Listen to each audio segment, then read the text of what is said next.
खरीप हंगामाला लवकरच सुरुवात होत आहे आणि शेतकऱ्यांकडून खरीप हंगामाची तयारी देखील सुरू झालेली आहे.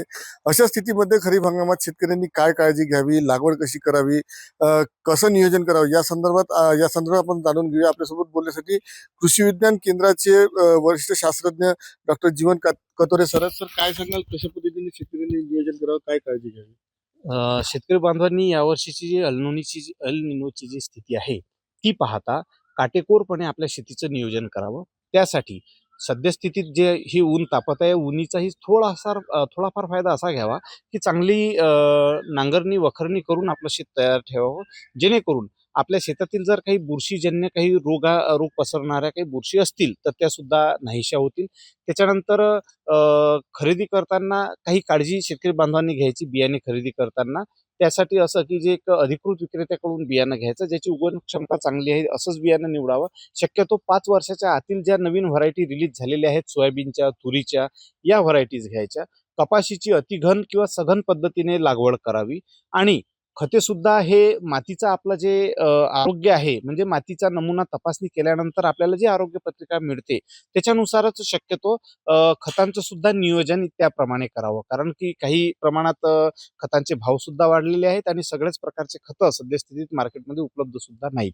तर यासाठी म्हणून पर्याय म्हणून काही बायो फर्टिलायझर्सचा वापर करावा. बियाणे प्रक्रिया करावी, ज्याला आपण बीज प्रक्रिया म्हणतो, ज्यामध्ये रायझोबियम द्विदल वर्गीय, एकदल वर्गीयसाठी अझोटोबॅक्टर आणि पीएसबी म्हणजे स्फुरद विरघळणारे जीवाणू, हे याची बीज प्रक्रिया सगळ्याच बियाण्याला करणं आवश्यक आहे. आणि सोबतच ट्रायकोडर्माची सुद्धा बीज प्रक्रिया 3 ग्राम प्रति किलो बियाण्यास ही सुद्धा आवश्यक करावी. आणि जोपर्यंत 75 ते 100 मिलीमीटरच्या दरम्यान पाऊस येत नाही तोपर्यंत शक्यतो पेरणी करू नये. सर, पावसामध्ये मोठी अनियमितता आपल्याकडे नेहमी बघायला मिळते. मध्यंतरी मागील काही वर्षांमध्ये सोयाबीन संदर्भात मोठ्या तक्रारी वाढल्या आहेत उत्पादनाच्या. तर त्या अनुषंगाने काय सांगाल? ज्या जमिनी मध्यम ते भारी जमिनी आहेत त्या जमिनीमध्ये शक्यतो सोयाबीन हे पीक घेऊ नये. आणि जिथे समजा हलकी ते मध्यम जमीन आहे अशाच ठिकाणी सोयाबीन पीक घ्यावं.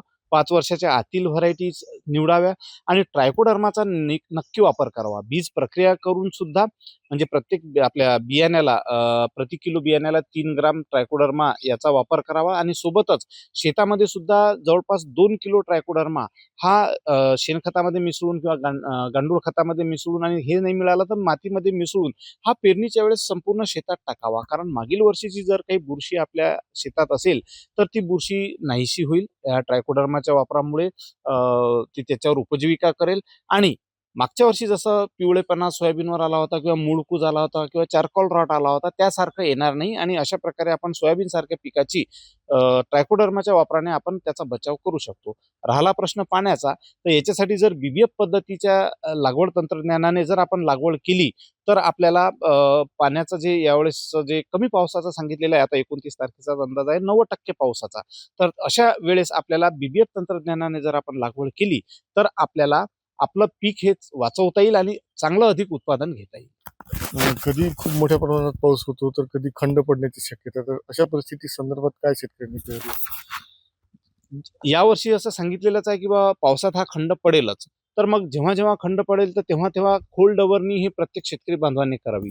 बीबीएफ पद्धती जर असेल तर त्या 4 ओळीनंतर एक खोल डवरणी करणे सोयाबीनचे ती आवश्यक आहे. आणि सलग कपाशीची सलग पेरणी असेल किंवा सोयाबीनची सुद्धा सलग पेरणी असेल तर सोयाबीनमध्ये 1 ओळीनंतर खोल डवरणी आणि कपाशीमध्ये प्रत्येक ओळीत खोल डवरणी करावी. म्हणजे जेणेकरून मातीचा भर हा झाडांना देता येईल आणि तो भर दिल्यामुळे पावसाचा पडलेला म्हणजे पाणी जास्तीत जास्त आपल्या शेतामध्ये मुरवता येईल.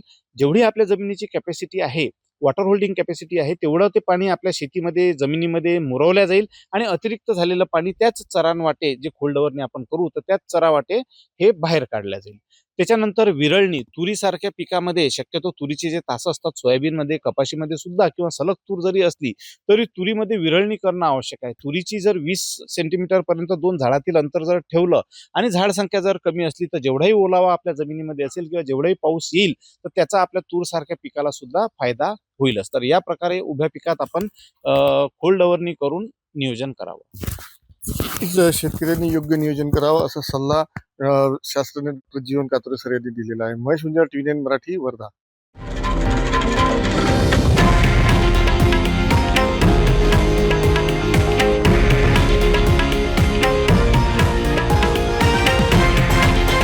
हे आहे देशातील नंबर 1 न्यूज नेटवर्क आणि आपण पाहत आहात TV9 मराठी, एकमेव.